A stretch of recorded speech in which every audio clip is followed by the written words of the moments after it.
questions. Huh? Well, je suis très content ici parce que j'ai Monsieur Frédéric Barnier de Château de Jacques, ouais, de Bourgogne. De Louis Jadot. Louis Jadot. Oh, what did I say? Oh, Château de Château Jacques. That's Monsieur Cyrus, no? Yeah, no. We're very excited to be here at the Crustacean restaurant here in Beverly Hills, and we just got done tasting the 2017 offerings of Louis Jadot, the barrel tastings. Man, all these wines are right from the barrel, no? Yeah, Right? that's true. For the Except Château de Jacques. the wine from Château de Jacques, which Right. were bottled in July. Yeah. Right? Donc, see, I'm going to start throwing French words in there for no reason. I can do it in You can French do it, if okay. you prefer. One day I'm going to do it in French. Well, anyway, we were so excited to be here and just have a chance to talk to Frédéric Barnier. He is the chef winemaker, chief winemaker, chef de couture. Right? Yeah, so my job is to take care about the vineyard and the wines. And the So, wines. Voilà. And So that- I'm not saying that I'm farming because I have a team, but You have a team yes, farming. I'm in charge of the winemaking and the farming for Louis So Jadot. the grapes, the vines, the soil, the yeah, whole thing. bottling, exactly. So tell me, before you mentioned that you were there at 2011. Yeah, John Jadot in 2010. The 10, okay. Worked 3 years with Jacques, 10, 11, and 12. It was the idea to share 3 vintages Yes. together. And my first official vintage is 13. That's alone. the best. That's the best vintage. Challenging Absolument, vintage. huh? A challenging vintage. Was it? Yeah. When he mentioned Jack, he's talking about Monsieur Jacques Ladier, who you've seen on the same camera in our office. We had a very interesting conversation about the Louis Jadot project in Willamette Valley, Oregon. But we're here to talk about Bourgogne, and I was fascinated by the vintage, and the challenges of the vintage. Tell me, were you in school, l'école de Grenoble? What's Yeah, alors viticulture? I studied viticulture in Montpellier, in south part of Montpellier, France. And winemaking, it's something you cannot learn, so it's coming after in making wines, in vintages after vintages. So, but I studied in Montpellier, and I'm coming from Brittany, so no vineyard in Brittany. I had the opportunity to start to work in Burgundy in '99. Wow, okay. 10 years for another producers in Burgundy, and in 2010 I joined Jadot. So tell me about following somebody like Monsieur Ladier, what's the word? I don't even know. Yeah, like a legend. Yeah, legend way. Yeah, no, it's a mountain. No, that's a good question, but it's the word you have used following. That's a good word. Yeah. You cannot take the position of Jacques because you cannot replace Jacques. Nobody is able to replace Jacques. Jacques is Jacques, and you have just to take the job and to do your best as possible and to be only focused on that. Yes. So that's the way. So after Chateau Poutier, did you like? For instance, I had Anne Parent from Pomar Yeah. here in the office. Did you work in any other Burgundy houses before you went to Louis Jadot? or no? Yeah, I worked 10 years for producers Château de Chassagne-Montrachet, Oh, yeah. the Michel Picard family, and so I worked 10 years for them. Well, Yeah. well, Burgundy to me is a very interesting. Pinot Noir, we talked about it off camera a little bit. It's just such an interesting grape, and my appreciation for the grape has only come around in the last couple of years. And I've been doing this for 30 years. But the appreciation for the grape, and then having to visit Monsieur Cyrus at Château de Jacques and tasting the Beaujolais, I was like fascinated by the whole thing. So, tell me about Louis Jadot's philosophy. We're organic? I understand. No. Yeah, in farming, the idea is clearly has to be organic, and it's really, the philosophy, the main philosophy we have, it's to respect the place and to respect the origin of the grapes. It's, the richness we have, and we know it's the diversity of our appellations, and we play with that. So it means that we have to be behind the label. The first, I would say, actor, the main important actor in the bottle, it's the wine, it's the place, it's the origin of the grapes. So we try not to impact by doing something special the wines we do. So it's really to be hidden. So we don't make wine. The place makes the wine. So the winemaker, it's a word we are using, but clearly, yes, the idea is really to be completely small behind the label and behind the place. So that's the idea. And clearly from the vintage, the 2017, and you said it was a challenging one, and each region had its problems, but you sensed the difference, and the difference comes from the terroir, it comes from the earth. So, in organic farming, I think it's very important. Not just from the health benefits, but from the extraction of the grape and bringing back forward the flavors of the grape. Yeah, what is sure, it's the farming. It starts by the farming, the way you farm the vegetal. It's important too, the soil. So of course, but again, it's everything is important. You cannot do your best in your vineyard. If you impact more the wines in the winemaking, it doesn't work so much. So it's the full line which has to be very respectful. So there is a coherence between what you do in the land, in the vineyards, and what you do in the cellar. So it's to be exigent from the beginning to the end. So, and having talked about Jacques Lardier, he's now this biodynamic farming and thing.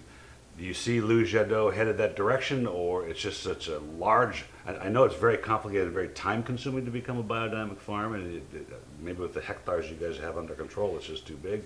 If there's any value to it, really. I would say that, in fact, if you think about what happened for the way we are farming, maybe in few years, in 5 years, in 10 years, in 15 years, I don't know exactly when, everybody will be organic or will be biodynamic, yes. Because less and less chemicals are used, and the rules are moving, are changing. Jadot, next year, next April, next March, we will be HVE. It's a French certification, so it's I would say a step, Yes. to be prepared and to be more exigent. But as you said, 130 hectares in Côte d'Or, it's a large vineyard. It means that we need to have good people, we need to have a certain organization. You need to find the good practices, so it takes time to be well organized. We still have, of course, an area farmed in organic way.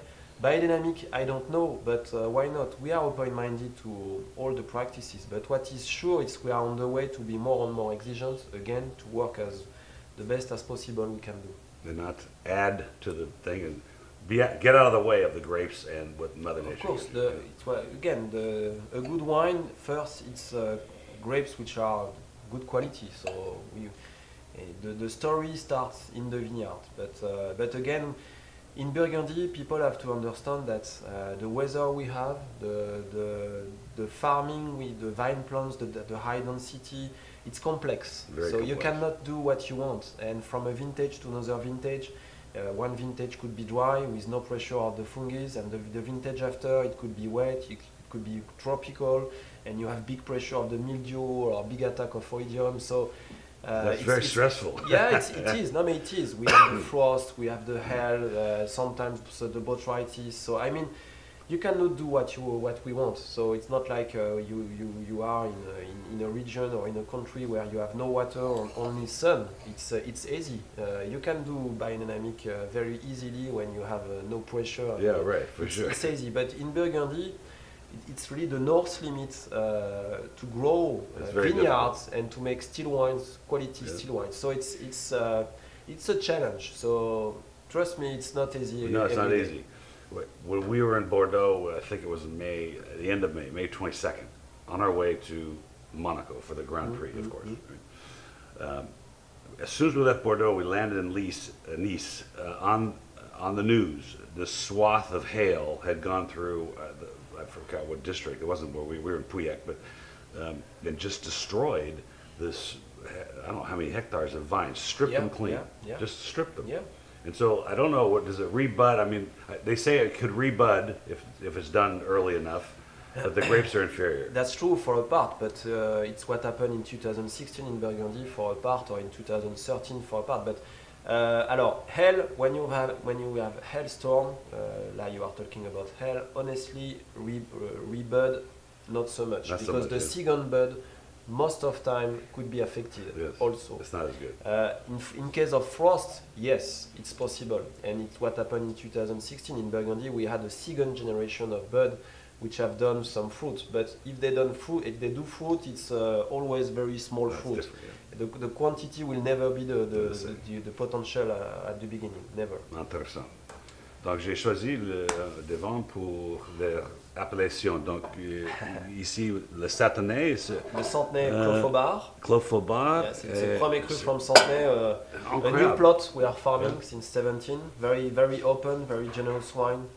It's really, really again generous on the nose. It works very well. It's a new vineyard we are discovering. Most of the Centenay are red, as you know, but you have few whites, and one of it is this Clofobar. Very rocky place, directly on the bedrock. So very interesting wine. I think it has, I think it's very complex. It does taste young to the extent of its complexity, but I think it's a great wine to go after the Chardonnay drinker in California, not the oak person, but the one that likes to taste the grape. Yeah, Right, you it can tastes taste the the grape grapes there. and it tastes again the rocks, the stones. So Yes. it's you have a good minerality. The Centenay white, for a part, they are located on the low part of the slope, not far from Chassagne, so it could make very heavy wine. So the challenge and the difficulty with the Centenay white is to produce wine which has a certain life, a certain brightness. So it's the acidity is key. So that plot it works very well. And the acidity is great. Yeah. And the balance is great, though. It's Yeah. not too much. Yeah. So Chablis. I thought the Chablis Blanc Yeah. Chaud was very interesting. Yeah, I and thought it was very we- expressive. We are So happy Grand to Cru. show some Chablis because Chablis, a few years ago, it was not so linked with Jadot. When you think Jadot, you don't think so much to Chablis, but now it's moving, it's changing because we want to do more in Chablis. We want to produce more interesting wine. So one of the wine we are producing is Blanchot. It is very special Grand Cru because it's the only one which is facing the east exposure. So it's a late place. Very, very late place. It's farmed, it's ripening slowly at the end of August or September, but beautiful wine, very elegant. I get wonderful good weight. complexity. Yeah. Yeah, because again, the ripeness lasts a long time, but it helps to have a wine which is very diverse, complex, and rich. And the nose keeps changing, actually. Since it's been open here, it's just incredible. This we're going to have to put at my office. We're going to put this in the office. Good.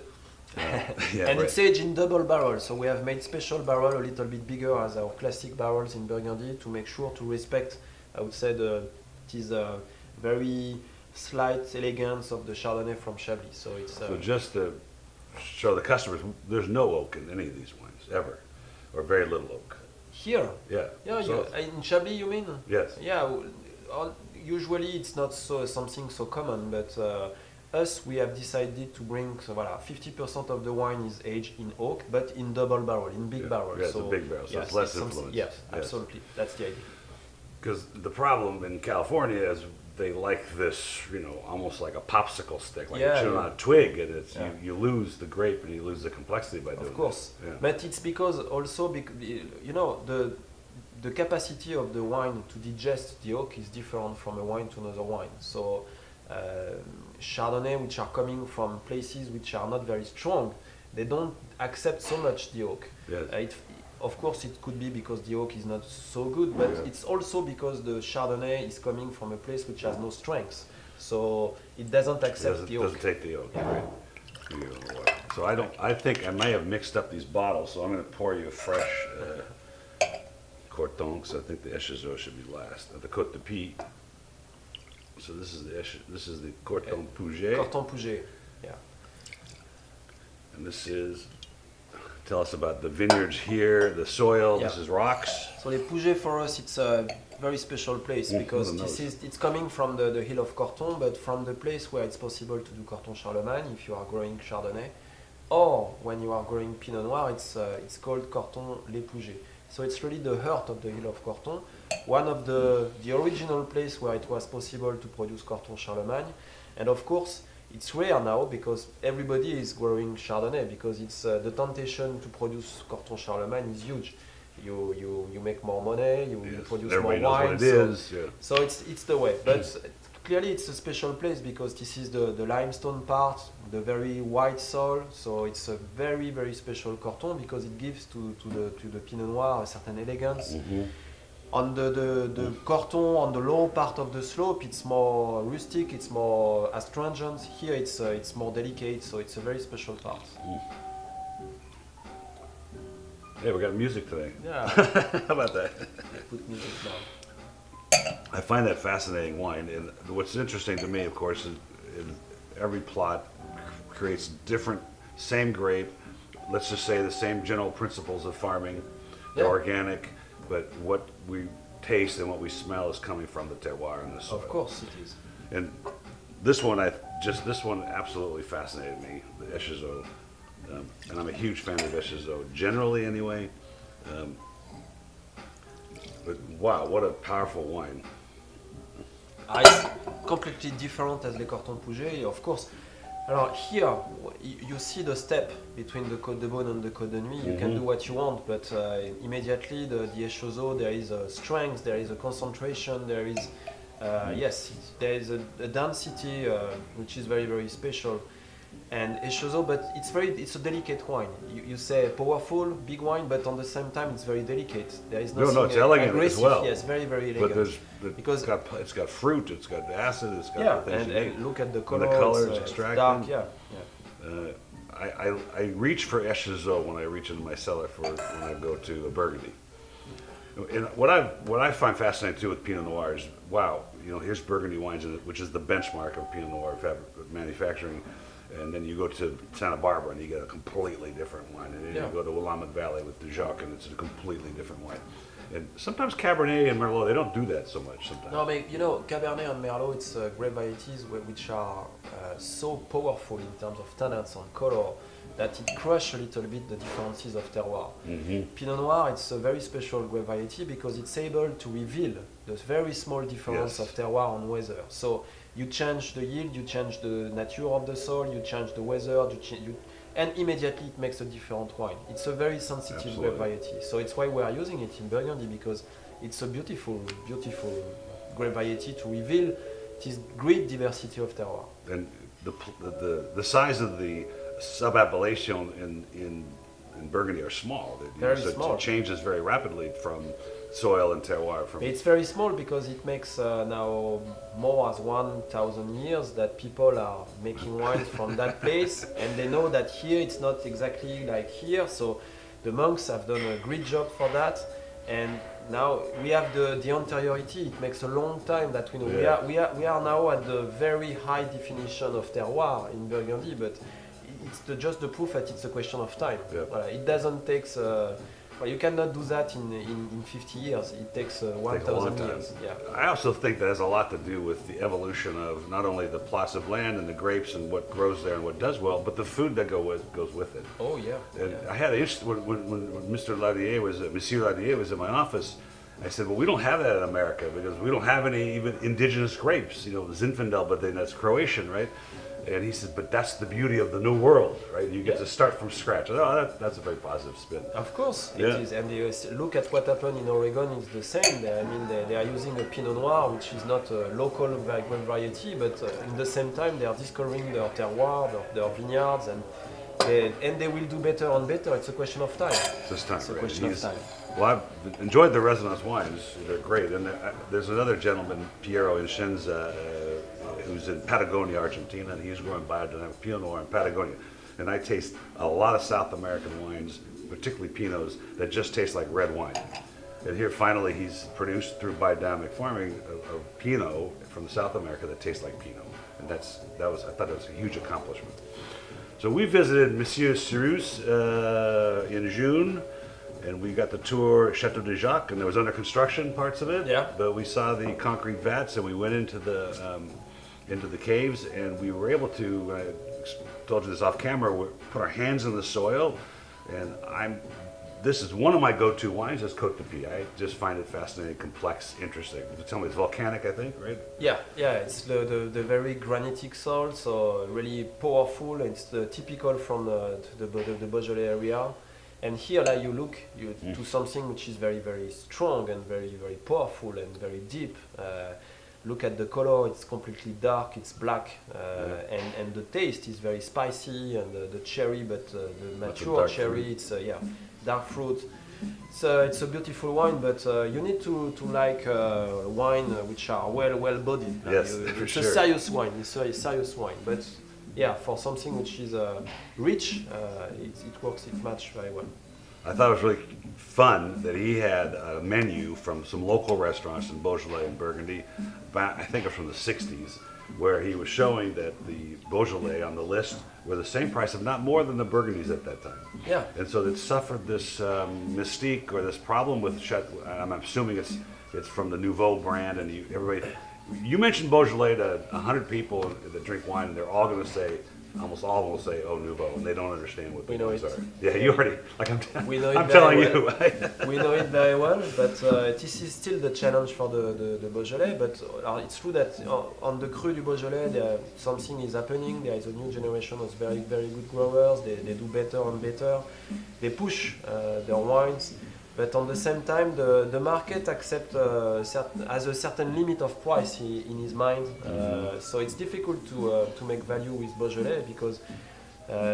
Again, the wines are beautiful. Everybody say it, Agrees with that, right? but they don't accept on the same time to pay it at the same price as some Premier Crus from Côte de Beaune. So it's a shame, but it's a question of time again. Maybe in think so. 20 years it will be different. I hope for the Beaujolais because the wines are beautiful and they need to stay. But it'll take more episodes like today, tastings, and let people understand that it's not what the general public conception is of it.